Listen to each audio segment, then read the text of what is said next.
did with Secrets of the Empire. I do have the Jedi Challenges VR game.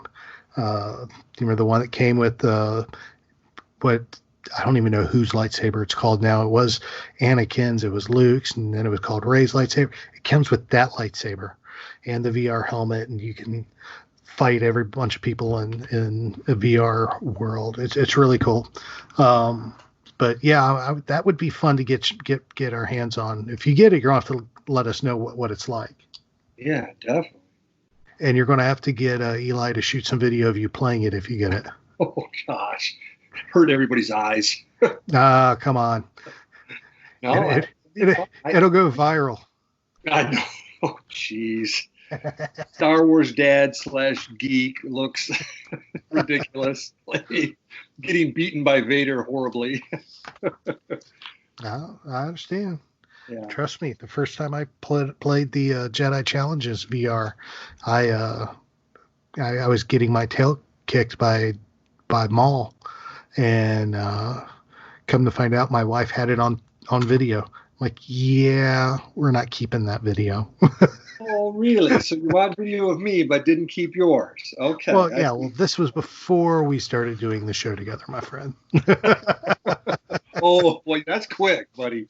Before. Okay, before. Okay. All right. Moving on from Vader Immortal. Another video game announcement yesterday. Of course, we found out in E3 2019 that they were going to be making Lego Star Wars The Skywalker Saga. Looking forward to that. It's scheduled to come out this December. But they did release the artwork for the cover, which is absolutely gorgeous. And StarWars.com did an interview with Jonathan Smith and Craig Derrick, who work with TT Games and Lucasfilm Games, and were in charge of the development of this game. And there's a great interview there you want to check out. But this artwork, I mean, it's gorgeous. I mean, you have the Battle of Geonosis on one side of the screen. You have Battle of Hoth on the other side of the screen. You have Vader and Luke in the middle, Rey below them with Chewie and Finn and Kylo and BB-8 down below them. Then up on the upper left, you have what looks like the Naboo starship, the one from Phantom Menace, with Mustafar in the background. Or no, that's Coruscant. Excuse me, that's Coruscant in the background. Then on the opposite corner, you have the Death Star with the Falcon and a whole bunch of TIE fighters flying around. Gorgeous, gorgeous piece of artwork. I'm so looking forward to that game. Lego has done really good with Star Wars games. Have you played any of them?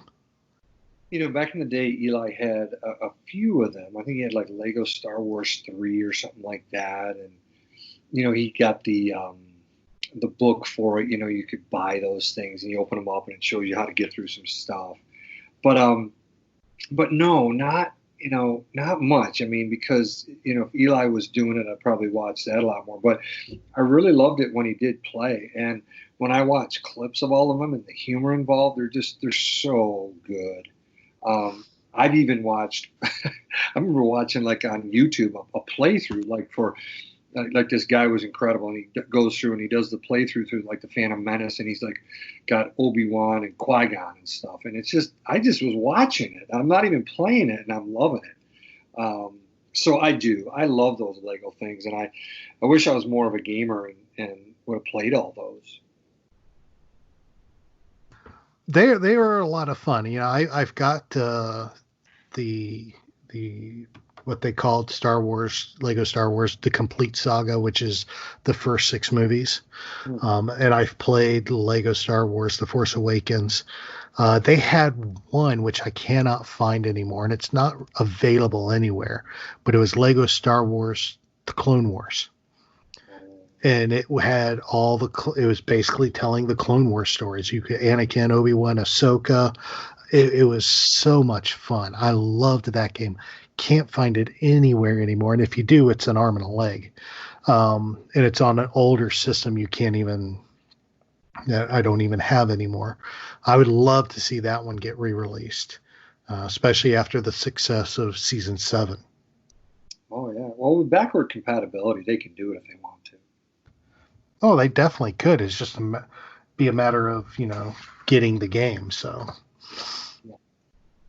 Yeah. all right. So we did get some good news this week as well. As of right now, Reed Pop did release a statement and said, as of right now, Celebration is still on.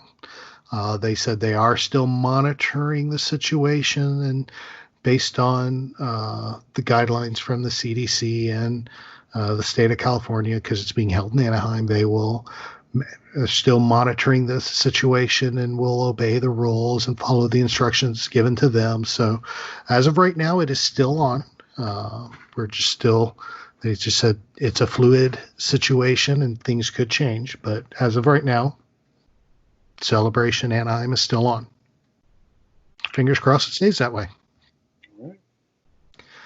All right. Some other news that came out here is Disney.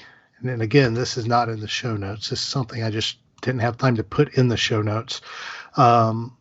Disney developed and released a new Droid Depot app. If you've been to Galaxy's Edge, you know the Droid Depot. It's where you can go in and build your own droid and this and that. This is a free app that you can now download either in the iTunes, the Apple App Store and Google Play. And the app brings your custom BB series or R series astromech unit from the droid that you got from the Droid Depot to life. Or you can use the app for an all-new virtual experience by building a digital droid and creating a whole new virtual collection of counterparts for your droid. So a lot of fun. It looks very interesting. I haven't downloaded it and tried it yet because I actually just heard about it a few minutes before we started recording. Looks like you can also, from what I can see here, get a taste of Olga's Cantina when you choose your favorite galactic jams spun by DJ Rex. And you can choreograph your droid to dance along to it. Looks like fun. So check that out. That's available. Like I said, it's available for iPhones and Androids in the shop store. So check those out. Also available on Amazon, iTunes, and on Spotify, Star Wars: The Clone Wars Season 7 soundtracks. They released 3 soundtracks, one for each arc, which the soundtracks for this season have been incredible. Have you had a chance to check those out yet, David? I haven't, no, but like I've said in previous episodes, you've been water on rock, man. You've been wearing me down, and I've really been listening to the sound, the music, everything, and just really hearing the Kevin Kiner riff off of Williams. Just incredible. Oh yeah, no, he's incredible. He really outdid himself with this season, and it shows. And they wasted no time making these available because they knew they would be in demand. So you can, you could pick your favorite arc and download the arc, or of course you can grab all 3 arcs. It's up to you.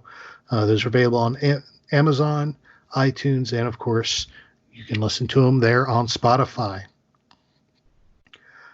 And last but not least in the news, General Mills. Yes, I said General Mills, the cereal company. General Mills is releasing the child-themed merchandise. And by merchandise, I mean fruit roll-ups and cereal. Oh, I'm buying these. Yes, they are releasing the child-themed cereal. It's scheduled to arrive on store shelves in August. And the child-themed fruit roll-ups should be hitting shelves sometime in September. It's brilliant. Oh my gosh, it's brilliant. Oh, it is. I like the fruit roll-ups. They're a great snack. We get them for the kids, and I end up eating them all. And of course, who doesn't love Star Wars cereal? I mean, come on.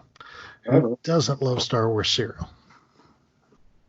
Yeah, I mean, of course, August, September, start of school, kids eating cereal in the morning for school, and boom, there you go.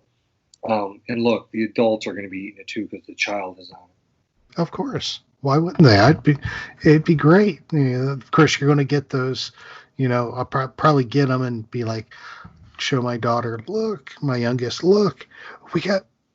She calls him Baby Yoda. We got Baby Yoda fruit roll-ups.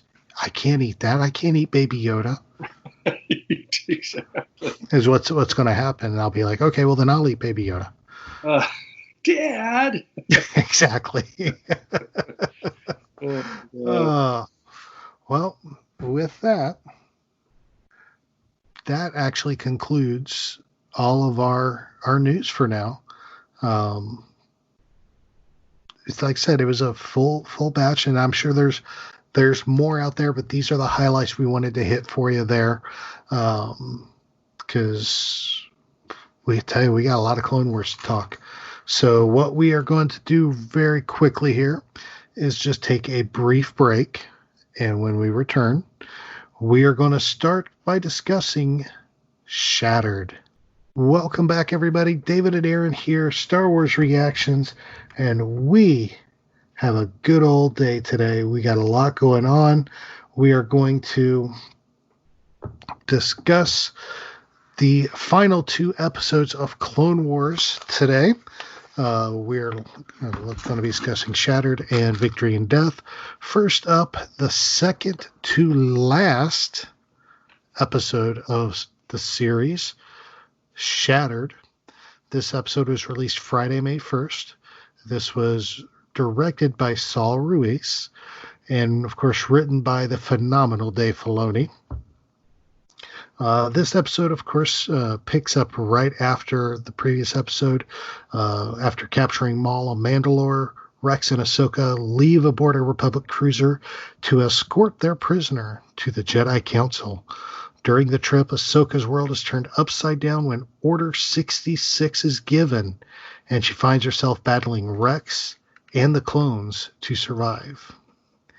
She releases Maul as a distraction and took notice of Rex's hesitation to follow the orders and kill her when he had the chance.